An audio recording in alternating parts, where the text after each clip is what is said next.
बलबांके बिहारी लाल की जय। इस प्रकार वो राक्षस और पिशाचनी दोनों घूमते फिरते नर्मदा नदी के किनारे एक वट वृक्ष के नीचे आकर ठहरे। उस वट वृक्ष पर गुरु का निंदक एक ब्रह्म राक्षस रहता था। उन दोनों को वहां पर आया हुआ देखकर वो कहने लगा कि अरे तुम लोग कौन हो, किस पाप से तुम्हारी ये दशा हुई है। तब राजा ने अपना पिशाचनी का सारा वृत्तांत कहा।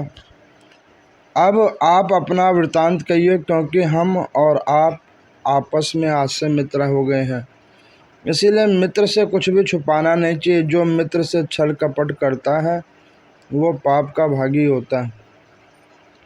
इसीलिए अब आप अपना भी संपूर्ण वृत्तांत हमें सुनाइए। तब वो ब्रह्म राक्षस कहने लगे कि हे मित्र, मैं मगध देश में प्रवीण सोमदत्त नाम वाला ब्राह्मण था। मैंने मद में आकर अपने आप को बड़ा भारी विद्वान मानकर गुरु का अपमान किया था। उसी पाप के कारण मेरी यह दशा हो गई है। मैंने इस योनि में आकर भूख से दुखित होकर अनेक ब्राह्मण खा डाले। गुरु के अपमान के कारण ब्रह्म राक्षस की योनि प्राप्त हुई, यह मैंने भली प्रकार जान लिया। तब कलमषपाद ने पूछा कि हे मित्र, गुरु की कोटि में कौन आता है।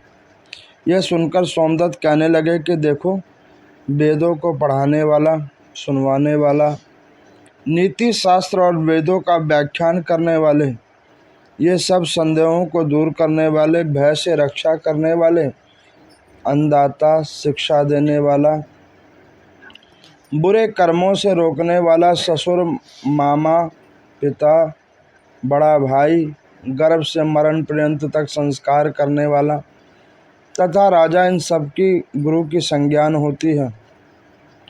अतः इन सब की वंदना करनी चाहिए। तब पुनः कलमषपाद पूछने लगे, तुमने अनेक गुरु बताए, इनमें से कोई छोटा या बड़ा भी होता है या सब एक समान होते हैं। सोमदत्त कहने लगे कि यद्यपि हम राक्षस हैं, साथ ही भूख और प्यास से दुखित भी हैं, मगर गुरु की महिमा वर्णन करने से निश्चय ही कल्याण होगा।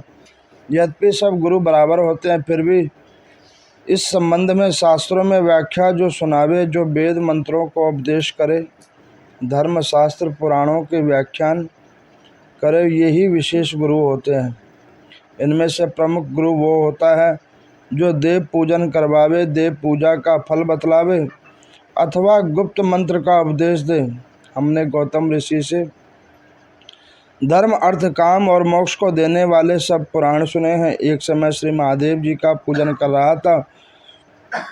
उसी समय श्री गौतम जी वहां पर आ गए। मैंने खड़े होकर उन्हें प्रणाम नहीं किया था, वरन पूजा में ही लगा रहा। तब महादेव जी ने हमको गुरु का अपमान करने में दोष में ब्रह्म राक्षस बना दिया था। उसी पाप के कारण मेरा अंतःकरण जल रहा है। न जाने इस दुख से कब मुक्ति मिलेगी। सूत जी कहते हैं कि ऋषियों, इस प्रकार गुरु की महिमा बड़ी अनंत है, जो सब पापों को नष्ट करने वाली है। इस महिमा को सुनने मात्र से कई पाप कटित होते हैं। इतने में उन्होंने दूर से आते हुए गर्ग मुनि को देखा तो दोनों राक्षस पिशाचिनी अपने दोनों हाथ उठाकर उनकी ओर भागे। हमारा भोजन आ गया, किंतु गर्ग जी के कहे हुए वचनों को याद कर उनके निकट न जाकर दूर से ही पिशाचिनी कहने लगी कि हे महात्मन, आपको नमस्कार है। हमने कितने ही ब्राह्मण खा डाले, परंतु आप महादेव जी के नाम से सुरक्षित हैं। तब गर्ग मुनि ने तुलसी दल युक्त गंगा जल से उनका अभिषेक किया, जिससे उनका राक्षस देह मुक्त होकर देव स्वरूप हुआ। पुत्र युक्त ब्राह्मणी और सोमदत्त विष्णु रूप शंख चक्र गदा पद्मधारी होकर गर्ग जी की स्तुति करते हुए विष्णु लोक को चले गए। राजा कलमषपाद अपने रूप को प्राप्त होकर सोच में पड़ गए। इसको इस प्रकार सोच में पड़े देखकर गुप्त रूप सरस्वती बोली कि हे राजन, तुम सोच में मत पड़ो। राज्य सुख भोगने के बाद अंत में तुम भी विष्णु लोक को जाओगे। इन वचनों को सुनकर राजा आनंदित हो गया। तत्पश्चात उसने अपने गुरु को स्मरण किया और गर्ग ऋषि को प्रणाम करके श्री गंगा जी की स्तुति की। फिर विष्णु को स्मरण करते हुए काशी को चले गए। 6 मास तक काशी जी गंगा और विश्वेश्वर महादेव के दर्शन करते हुए अति आनंद के साथ अपने राज्य में आए। तब गुरुजी ने उनका अभिषेक किया। तत्पश्चात अनेकों भोगों को भोग कर अंत काल में मोक्ष को प्राप्त हुआ। सूत जी ऋषियों से कहते हैं कि इसमें आश्चर्य जैसी कोई बात नहीं है। भगवान का गुणगान करने तथा काशी के सेवन से मनुष्य को अश्वमेव मोक्ष की प्राप्ति होती है।